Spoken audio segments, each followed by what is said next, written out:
Managing noise risks in manufacturing and mining in South Africa. Protecting workers through awareness, assessment, and action. Introduction. Why it matters. Prolonged exposure to high noise levels in manufacturing and mining can cause permanent hearing loss, fatigue, and reduced productivity. Objective: to understand noise risks, the impact on workers, and strategies for effective management. Noise hazards defined. What is noise? Unwanted or harmful sound that interferes with normal hearing. Sources in manufacturing, machinery, cutting tools, compressors, ventilation systems. Sources in mining, blasting, drilling, crushing, vehicle engines, ventilation fans. Health risks of noise exposure. Noise-induced hearing loss, permanent and irreversible. Tinnitus, ringing in the ears. Stress and fatigue. Communication breakdowns. Increased risk of accidents due to reduced situational awareness. South African Legal Framework. Occupational Health and Safety Act. Mine Health and Safety Act. SANS 10083, the South African standard for measuring and controlling noise. 85 decibels, A, the action level for hearing protection implementation. Risk assessment. Noise surveys use dosimeters or sound level meters to identify high-risk zones. Baseline audiometric testing required to track workers' hearing over time.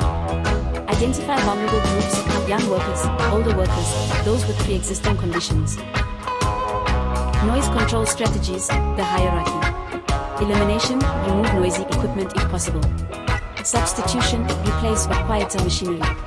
Engineering controls, enclosures, silencers, vibration dampening. Administrative controls, shift rotation, quiet zones, training. PPE, hearing protection like earmuffs and earplugs, as the last line of defense. Hearing protection devices. Types: foam earplugs, reusable earplugs, earmuffs.